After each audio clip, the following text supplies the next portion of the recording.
पधारे हुए शिक्षकगण और सभी विद्यार्थियों को शुभ मध्याह्न।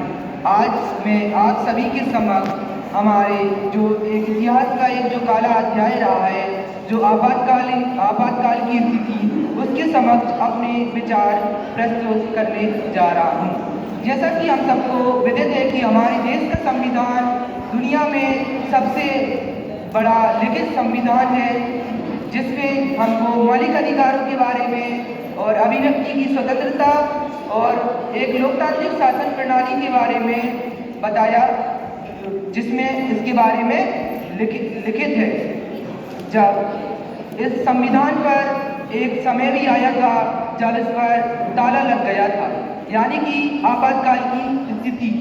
भारत में 1975 में आपातकाल की स्थिति आई। हमारे संविधान में आपातकालीन स्थिति के बारे में 3 अनुच्छेद दिए गए हैं। अनुच्छेद 352, अनुच्छेद 356 और अनुच्छेद 360। अनुच्छेद 352 में राष्ट्रीय आपातकाल के बारे में बताया गया है। अनुच्छेद 356 में राज्य आपातकाल और या राष्ट्रीय शासन के बारे में बताया गया है। और अनुच्छेद 360 में वित्तीय आपातकाल के बारे में बताया गया था। 1975 में जो आपातकाल की स्थिति आई थी वह राष्ट्रीय आपातकाल था। ये अब इसके बारे में चर्चा करते हैं कि ये राष्ट्रीय आपातकाल की स्थिति कैसे आई। बात थी 25 जून 1975 की, जब इलाहाबाद हाई कोर्ट में इंदिरा गांधी के चुनाव को निरस्त कर दिया गया, यानी कि उन पर चुनावी अनियमितता या चुनावी धांधलियों का आरोप लगाया गया। इसके बाद उनका चुनाव निरस्त कर दिया गया, जिससे कि जो विरोध प्रदर्शन था वह बहुत अधिक मात्रा में विरोध प्रदर्शन हुए, धरने प्रदर्शन हुए। इसी को देखते हुए तत्कालीन जो राष्ट्रपति थे अली अहमद की अगुवाई में इंदिरा गांधी जी ने अनुमति लेकर इंटरनल डिस्टर्बेंस के आधार पर आपातकालीन स्थिति की घोषणा कर दी गई। आपातकालीन स्थिति के दौरान नागरिकों के मौलिक अधिकार छीन लिए गए, उनकी अभिव्यक्ति की स्वतंत्रता छीन ली गई। यानी कि आज मैं यहाँ पर जो आप सभी के समक्ष भाषण दे पा रहा हूँ, उसकी भी स्वतंत्रता छीन ली गई थी। बोलने की स्वतंत्रता तक छीन ली गई थी नागरिकों से। यहाँ तक कि संसद को भी संसद तथा न्यायपालिका के भी सारे अधिकार ले लिए गए थे। आज जो हम अखबारों में जो न्यूज पढ़ते हैं, उस समय न्यूज पर भी सेंसरशिप लगा दी गई थी। कोई भी सरकार के खिलाफ न्यूज रिलीज नहीं कर सकता था। प्रेस की मंजूरी के बाद ही वो न्यूज रिलीज कर सकते थे। पर जैसा कि हमको पता है, हर अंधेरे के बाद उजाला होता है।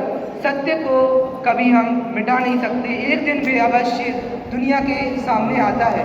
इसी में 21 मार्च 1977 को जब चुनाव हुए तो लोगों ने इंदिरा गांधी की सरकार को हटा दिया गया और जनता पार्टी की सरकार आई, जिसके बाद से हमारा जो आपातकाल स्थिति थी वह आपातकाल की स्थिति समाप्त हो गई। जैसे कि कोई भी कारण होता है, कोई भी स्थिति आती है हमारे समझ, बुरी स्थिति, उससे हमको कुछ ना कुछ अवश्य सीखने को मिलता है। इसी में आपातकाल की स्थिति में भी हमको बहुत कुछ सीखने को मिलता है। जैसे कि हमारे पास 1975 से पहले संविधान तो था, पर हमको उसकी कीमतें पता नहीं थी कि संविधान की वैल्यू क्या होती है। हमको इसके बारे में पता नहीं था। जैसा कि एक मुहावरा है, घर की मुर्गी दाल बराबर, यानी कि हमको घर की चीज़ों की कदर नहीं होती। उसी प्रकार 1975 से पहले हमारे पास संविधान तो था, लेकिन हमारे पास पता नहीं था कि संविधान की वैल्यू क्या होती है। जब 1975 में जब संविधान पर प्रतिबंध लगाया गया, तब लोगों को पता चला कि संविधान की वैल्यू क्या होती है। उनको बोलने तक की आज़ादी नहीं दी गई। वो कंप्लेंट नहीं कर सकते, वो सरकार के खिलाफ आवाज़ नहीं उठा सकते, धरने प्रदर्शन नहीं कर सकते, न्यूज में अपनी रिपोर्ट नहीं निकाल सकते। तो अंत में मैं ये निष्कर्ष पर पहुंचता हूँ कि संविधान जो हमें दिया गया है, हम उसका संरक्षण करें, पालन करें। संविधान का मतलब सिर्फ एक लिखित संविधान नहीं है।